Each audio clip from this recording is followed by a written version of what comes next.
ఇచ్చాం.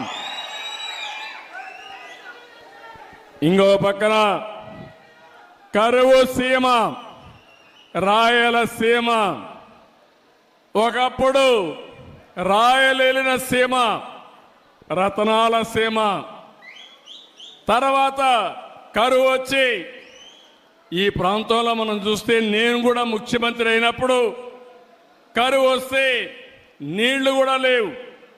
అనంతపూర్ లాంటి జిల్లా ఎడారిగా మారిపోతుందని శాస్త్రజ్ఞులు చెప్పడమే కాకుండా రాయదుర్గ ప్రాంతం అయితే ఎడారిగా మారిపోయే సూచనలు వచ్చాయి. ఎడారిగా మారకుండా నేను కొన్ని వందల కోట్ల రూపాయలు ఖర్చు పెట్టి పనులు చేసే పరిస్థితికి వచ్చాం. కానీ ఎన్టీ రామారావు గారి స్ఫూర్తిని మీరు చూస్తే ఆ రోజు తెలుగు గంగ, హంద్రి నీవ, గాలేరు నగిరి కాలువలు ప్రారంభించి రాయలసీమ రాళ్లసీమ కాదు రతనాల సీమ కావాలని ఫౌండేషన్ వేసిన వ్యక్తి ఎన్టీఆర్. ఈరోజు మీరు చూస్తే ఈ జిల్లాలో గండికోట ఆయన ఆ రోజు కట్టింది.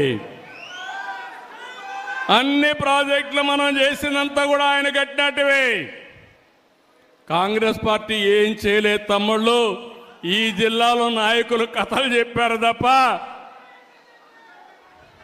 ఏమన్నా చేశారా మీకని అడుగుతున్నా. ఈ జిల్లాలో ఏమైనా అభివృద్ధి అయిందా అని మిమ్మల్ని అడుగుతున్నా. తెలుగుదేశం చేసిన అభివృద్ధి తప్ప కడప జిల్లాలో ఎప్పుడూ వాళ్ళు ఏమీ చేసిన పరిస్థితి లేదు. నిన్న కూడా ఇరిగేషన్లో మనమే చేశాం, మళ్ళీ హామీ ఇస్తున్నాం. ఇరిగేషన్లో పెద్ద ఎత్తున ప్రాజెక్టులు కట్టాం. కానీ ఆ ప్రాజెక్టులో ఉండే నీళ్లు వాడుకోలేకపోతున్నాం.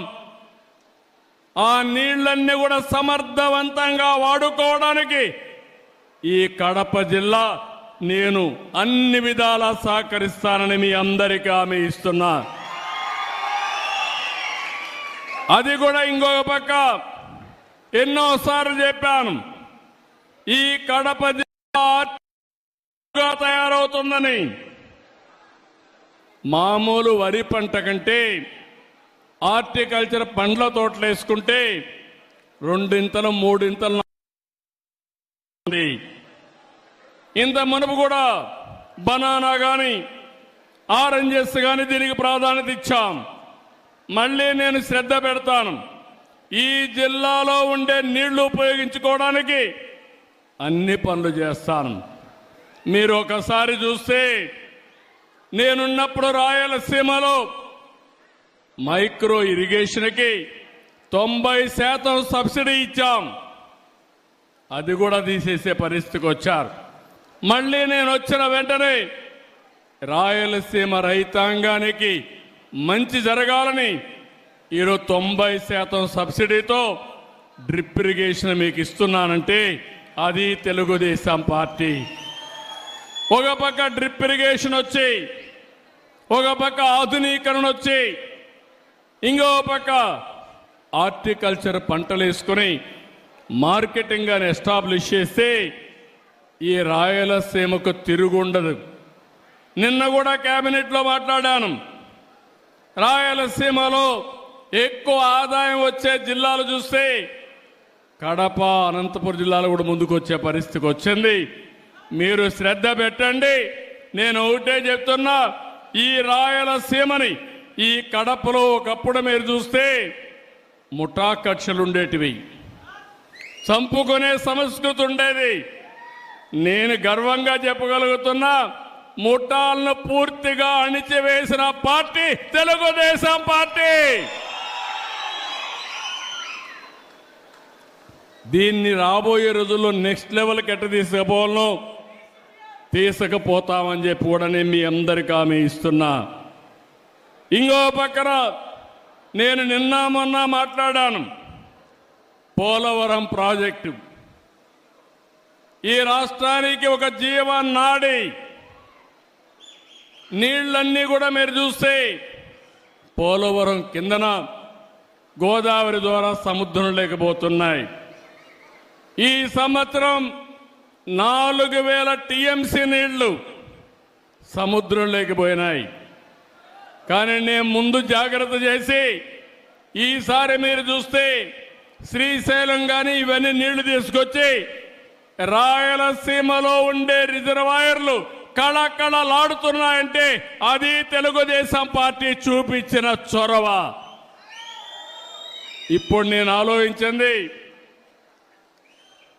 పోలవరం నుంచి దగ్గర ఒక 200 నుంచి 300 టీఎంసీ నీళ్లు రాయలసీమకు వస్తే ఇంకా రాయలసీమను ఎవ్వరూ పట్టలేరని చెప్పి కూడా నేను మీకు తెలియజేస్తున్నా. ప్రగతి వైపు పరుగు పెట్టే పరిస్థితి వస్తుంది. అందుకే పోలవరాన్ని మళ్ళీ పట్టాలెక్కించాం. ఈరోజు ఇక్కడికి వచ్చాను. పోలవరం మీరు చూస్తే పోయిన ప్రభుత్వం డయాఫామ్ వాల్ని ముంచేసి పోలవరం ప్రాజెక్టు గోదావరిలో ముంచేశారు. ఈరోజే మళ్ళీ కేంద్ర సహకారంతో 12,200 కోట్ల రూపాయలు ఫేజ్ 1 కింద డబ్బులు ఇస్తే డయాఫామ్ వాల్ కూడా ప్రారంభిస్తున్నాం. 2 సంవత్సరాల్లో పోలవరం పూర్తి చేస్తామని మీ అందరికీ హామీ ఇస్తున్నా.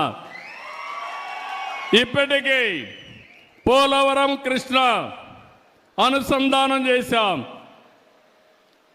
కృష్ణా డెల్టాలో వాడే నీళ్లు శ్రీశైలం ద్వారా రాయలసీమకి ఇచ్చాం.